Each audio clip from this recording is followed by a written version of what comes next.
Part of understanding what Gnostic sources actually do is to reacquire their purchase on cosmology. And that, I think, is now occurring in the discussion of what Gnostic authors meant to say.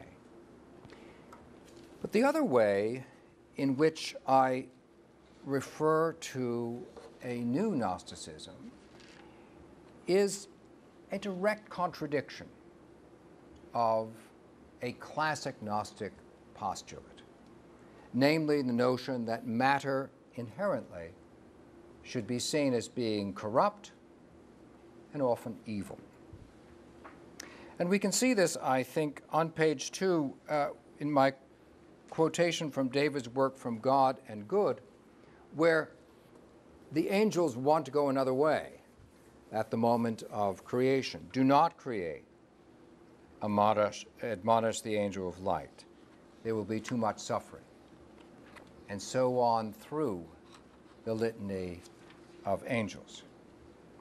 This is an interesting reversal of the Gnostic cosmology. In the Gnostic cosmology, the source is portrayed as having pure consciousness, and the angels become defective. And so we have the result of Pistis Sophia devolving into matter. But in this picture that David gives us, David suggests that matter should no longer, as in the Platonist assumption, be regarded as inherently febrile or evil. Instead, matter itself becomes a form of risk, which the source takes despite the advice of the angels. This leads to another interesting difference that one can see in the new Gnosticism as compared to the old when one looks at the application of the same metaphor. And this you will see on page 4 of the handout when I look at the way in which the metaphor of the fisherman is used. David suggests we look at the fisherman as reeling in the line ever since that initial moment of creation, contravening the advice of the archangels. Hour after hour, day after day, year after year, century after century, and on and on.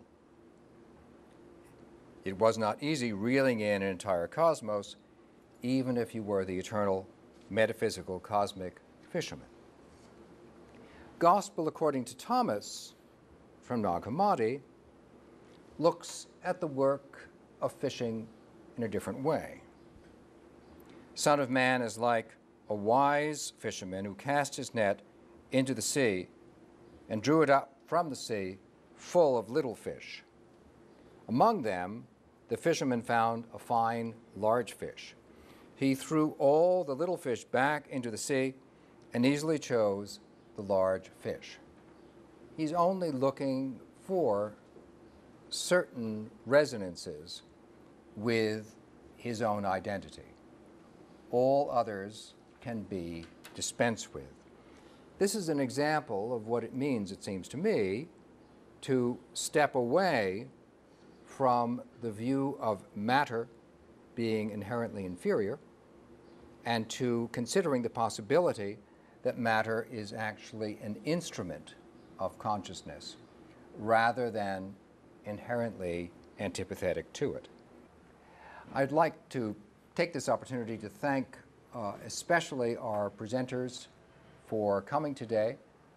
Many of you have come from far afield. It's our business, insofar as there is business this evening, to see to it that we all get settled. I'm happy to take questions, objections, and the rest now, or to wait for that to unfurl during the next few days. I hope that the program is set up so as to allow for there to be a free exchange whenever any of us feels that's appropriate. And that's about what I have to say this evening.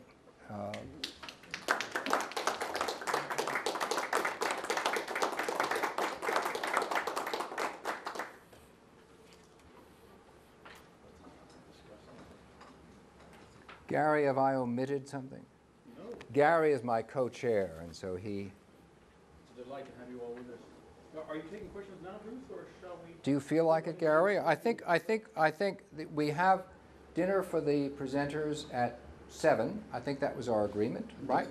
So that means that we'd have time now to discuss, or, you know, and how we want to discuss is a matter for us to establish as ethos. Maybe over a glass of wine. That's another In way. a more informal way. Yeah. Yes, please, Larry. I'm willing to make some comments. I was just waiting to Good. see that it's not like a class where No. You know, the bell rang and everybody's mad. Everyone leaves, right? But if we're not eating till 7. Exactly. There's time. Yeah, That was the I idea. found this very interesting, a good example of why it's worth coming to learn things you don't know as opposed to going to conferences where you see the same thing you always do. Because I would not have come at this from the Gnosticism point of view. I would have come at it from the point of view of Kabbalah, which David and I have discussed many times. But of course, Gnosticism is essentially the root of Kabbalah, because much of Kabbalah is what you might call a kosher Gnosticism.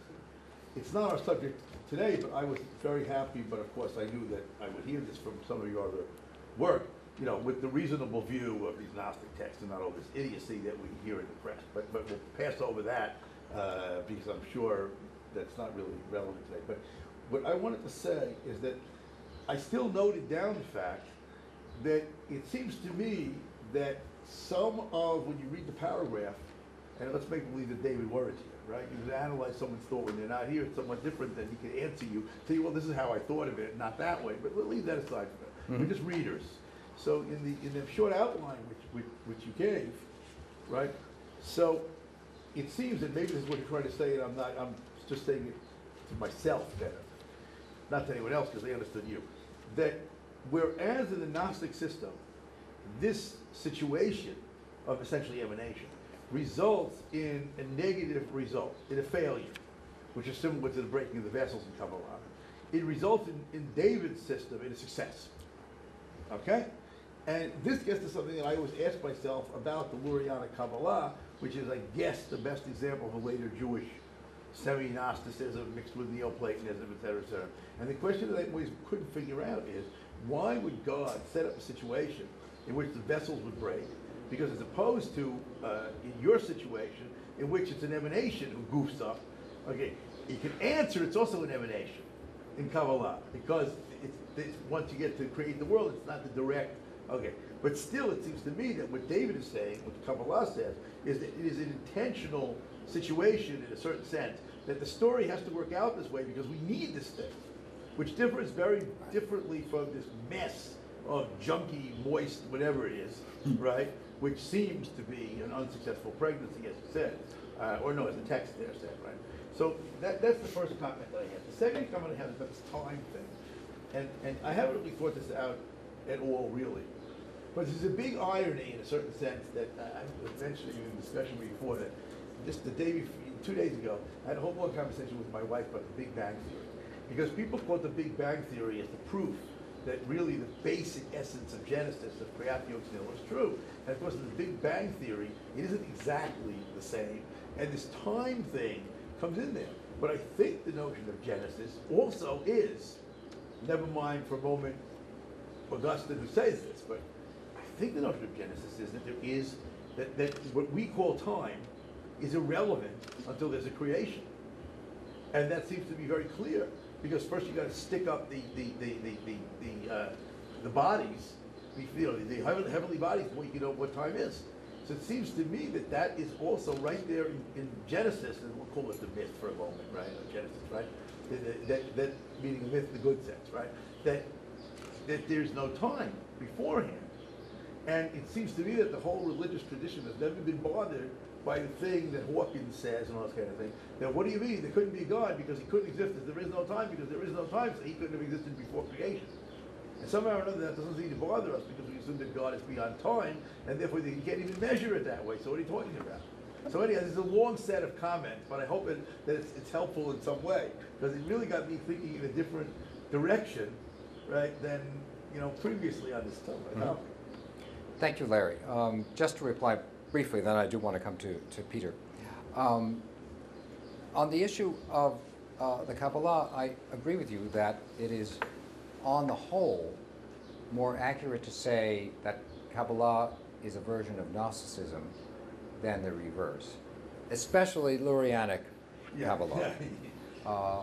On the other hand, I have to admit, I just want to say, as it were, by way of footnote, that I still have some regard for Robert Grant's suggestion. I think he was the first to make it.